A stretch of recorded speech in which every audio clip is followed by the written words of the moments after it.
After review, the ruling on the field stands.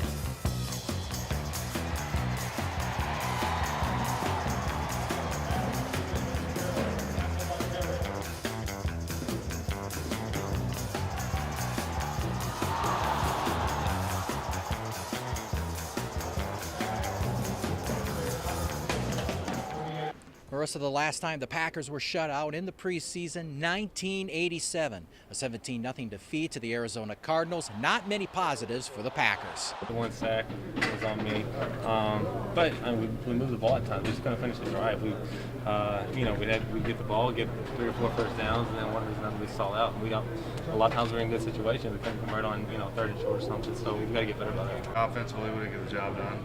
Although I think we scored on that on our first drive. But there's got to be more production out there. Northwoods Packer fans had the chance to meet some of the franchise's current and former stars. The team's final stop was in Wisconsin Rapids. It was a fundraiser for Opportunity Development Centers. They help people with disabilities work and succeed. Packers president Mark Murphy was on hand. So were current players Randall Cobb, Alex Green, and Jarrett Bush. Former Packer greats Santana Dotson, Frank Winters, and Aaron Taylor were there too. More than 1,000 Packer fans were at Witter Field. The Packers were happy to meet fans and make a difference. It's been great, just going to all the different sounds, all the different communities, and being able to interact with fans. It's very special to understand what it means to be a Packer and to see how many Packer fans there really is. I mean, it's unbelievable. Over $80,000 by the time everything's said and done. So that all comes back to ODC. It's going to have huge impact on helping us with our mission. It takes a lot to do what we do, so to have this type of support, we really want to make sure we have great impact. Aaron Rodgers tied the franchise passing mark with 480 yards, throwing for 4 touchdowns in the process.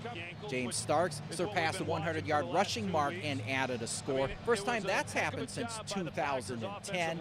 Both players accomplishing the feat in the same game. That's a franchise first.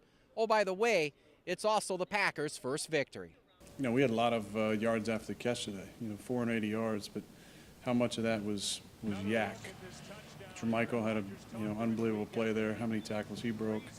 James had a great day, obviously, and a lot of yards after the catch. Everybody got involved. Everybody contributed. Person go down, you got to be ready to go in there, step up, and do what you know you're capable of. Work hard every practice like I've been doing. Stay working hard and weight room.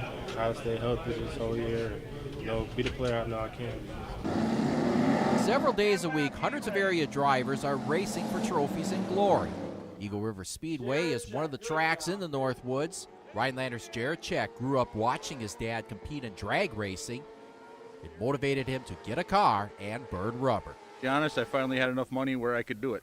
It took me a lot of years I've always wanted to do it, and you can get into them for $3,500 and you can get into them for $30,000. This one's closer to $20,000, but it's pretty cost effective. It's not just the adults. Brian Retzloff's son Parker also races. Cost can be an issue. Some of the lessons Parker is learning isn't just about racing. He loves it, and let him have a lot of fun and do stuff that'll keep him active and away from stuff he shouldn't be doing. Depending on the class, these cars can go anywhere between 60 and 100 miles per hour. I even had the opportunity to try one of these out on the track. Racing on a slippery clay surface isn't as easy as it sounds. I felt like I was doing well and showing off some skills, but in reality, I wasn't setting any speed records. The good thing, Joe, being the sports director, you can change the speed of the tape and make it look like you were going like 80, Although I won't be the next racing sensation, the sport seems to be very strong in the Northwoods. It's thanks in part to a unique code shared by several drivers. The one thing I like about racing is the only sport I know where a competitor will help you fix your car so you can go out and beat them on the next race. And you don't find that in any other sport. It's a lot safer than everybody thinks it is. They got all the stuff that all the NASCAR guys have. I mean, he's got fire suit, fire gloves, shoes. He's got a Hans device. I mean, everything's fireproof and essentially pretty safe for them. With our Northwood Spotlight, Joe Dufek, Newswatch 12 Sports. Action on a pair of frozen lakes just south of Eagle River has really picked up this winter, but these guys are not ice fishing. Curling is the name of the game. At Johnny Nick's and Cathin Inn, however, the sport is played outside. Then we realized, let's try to actually make a rink and see what happens. Keeps us busy during the winter months. It's something to do. We have a lot of fun. It's called the Northwoods Pond Curling League. 4 teams playing on either Cathin Lake or Dam Lake. Most of these players have never curled before. Our strategy is to get as close as you can to center with as little work as possible. Curling's a new idea, so it is sparking a lot of interest, and we're getting a lot of people, we're getting spectators, and it's really a fun time.